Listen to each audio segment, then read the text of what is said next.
బహిరంగ శత్రువుతో మనం ఏం చేయాలంటే పోరాడుతూ ఉండాలి. శరీరాశ, నేత్రాశ, జీవడము.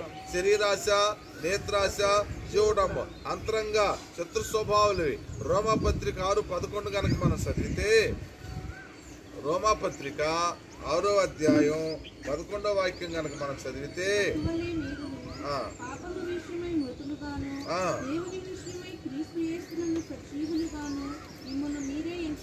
చూసావయ్యా, మళ్ళా చదవమ్మా ఒకసారి. అటువలే మీరును పాపం విషయంలో మృతులుగాను దేవుని విషయమై ఉండాలి. చూసావా, పాపం విషయంలో మృతులుగా ఉండాలి. పాప విషయంలో మనం ఎట్లా ఉండాలంటే మృతులుగా, పాప విషయంలో సరిపోయిన వారంగా ఉండాలి. ఐగుప్తు యొక్క అవమానం, గిల్గాలు అనగా దేవుని యొక్క సన్నిధిలో దొరలించబడుట.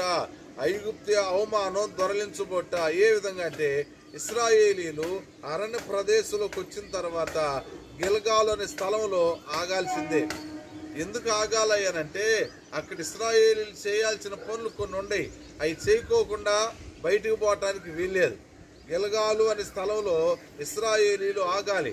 ఇశ్రాయేలీలను 40 సంవత్సరాలు దేవుడు నడిపించుకుంటూ వచ్చాడు. ఇశ్రాయేలీలు 40 సంవత్సరాలు దేవుడు నడిపించుకుంటూ వచ్చినప్పుడు ఎదురుగా శత్రువులు ఉన్నారు. ఎరుకో పట్టణ గోడల యొక్క నీడలుండి, ఏమ్మా, ఎరుకో పట్టణ గోడల యొక్క నీడలు ఈ సాయలు కనపడుతున్నాయి. శత్రువులు చూస్తూ ఉన్నారు. ఇశ్రాయేలుకి ఇప్పుడు ఏం జరిగిందో తెలుసయ్యా? సున్నతి జరిగింది.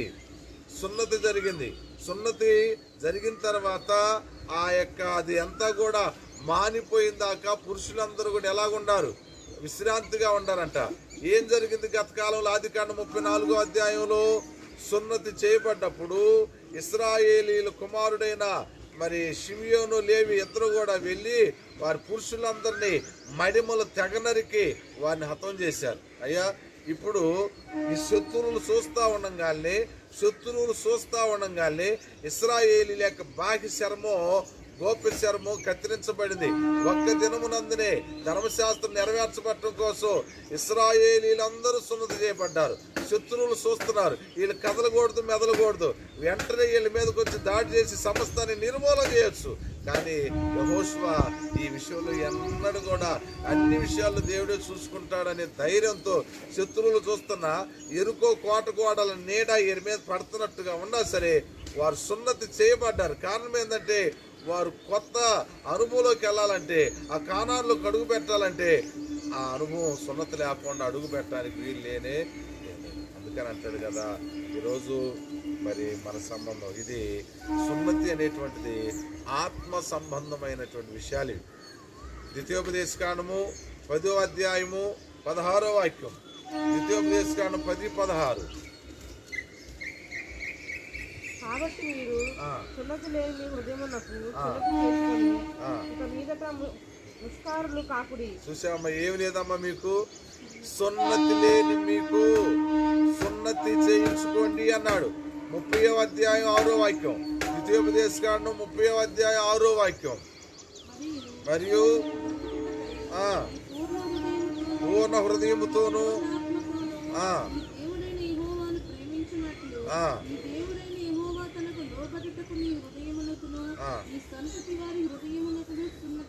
చూసామా ఎలాగయ్యా?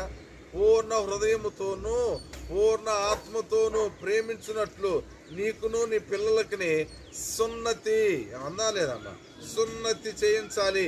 ఇర్మియా గ్రంథం 4వ అధ్యాయం 4వ వాక్యం కూడా చూడండి అమ్మా. సున్నతి ఇర్మియా గ్రంథం 4:4.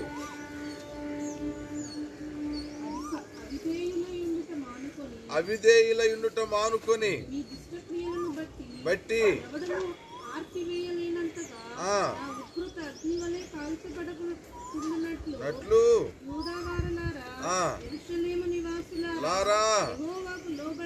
లోబడి ఉండండి. చూసావయ్యా, అవిధేయులుగా ఉండొద్దు. 40 సంవత్సరాలు ఇశ్రాయేలీలు మన్నాను తిన్నా మర్చిపోయారు. సనుగుడు గొనుగుడు ఉంది, వ్యభిచార మనసు ఉంది, విగ్రహారాధన ఉంది, తిరుగుబాటుతనం ఉంది, ఒకళ్ళ మీద ఒకళ్ళు వారవలేని తత్వం ఉంది. కాబట్టి యుద్ధ సన్నద్ధులైనా సరే, సున్నతి పొందిన వారైనా సరే, దేవుడి నడిపింపులో ఉన్నవారైనా సరే 40 సంవత్సరాలు వారు ఉన్నారు. వారు మరణించిన తర్వాత కొత్త తరం బయలుదేరింది. ఆ కొత్త తరం కానానులోనికి వెళ్తుండగా గిల్గాల్ దగ్గర ఆగాలి. గిల్గాల్ దగ్గర ఏం జరగాలి? సున్నతి గురి దగ్గర వారు సున్నతి చేయబడాలి. సున్నతి చేయబడినటువంటి ఆత్మీయ అర్థం ఏంటంటే ద్వితీయోపదేశకాండం 10:16, 36, మరి ఇర్మియా 4:4, అట్లా ఇర్మియా గ్రంథము 9వ అధ్యాయము 25 కూడా చూడండి ఒకసారి. ఇర్మియా గ్రంథం 9:25. అన్యజనులందరూ సున్నతి పొందని వారు గనుక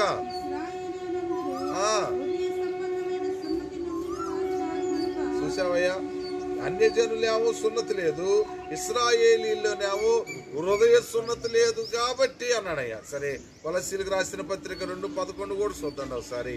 కొలస్సీలకు రాసిన పత్రిక 2వ అధ్యాయం 11వ వాక్యం. మీరు క్రీస్తు సున్నతి యందు దేన్నయ్యా?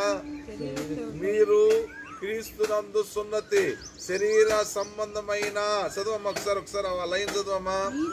మీరును క్రీస్తు సున్నతి యందు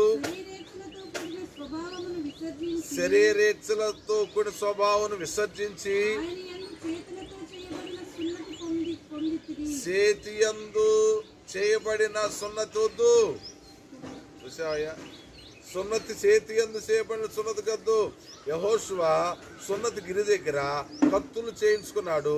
యెహోషువ మరణించిన తర్వాత ఆయనతో పాటు ఈ కత్తులు కూడా సమాధి చేయబడ్డారని చరిత్ర చెబుతా ఉంటది. ఈ 5వ అధ్యాయంలో ఒక 5 అనుభవాలు చెప్తాను, ముగిస్తానయ్యా. 5వ అధ్యాయం ముగింపులో 5 అనుభవాలు చెప్తాను. మొదటిది ఏంటంటే ఈ 5వ అధ్యాయంలో సున్నతి. అయ్యా అర్థమైందయ్యా, మనం ఇశ్రాయేలీలు కొత్త తరము కానాల్లో అడుగు పెట్టాలంటే ఖచ్చితంగా వాళ్ళకి ఏం కావాలి? సున్నతి కావాలి. సున్నతి అనేది ఆత్మ సంబంధమైన విషయం. మనం కూడా పరలోకానికి వారసులు అవ్వాలంటే రక్షణ, మారు మనసు, బాప్తిస్మము, మారు మనసు తగిన ఫలాలు, రక్షణ తగిన ఆనందం మరి ఖచ్చితంగా మనకు ఉండాలి. సున్నతి అనగా మరి పరలోక సంబంధమైన విషయం. రెండోది మన్నా ఆగిపోయింది. చూసావయ్యా, ఇశ్రాయేలీలు వెళ్ళి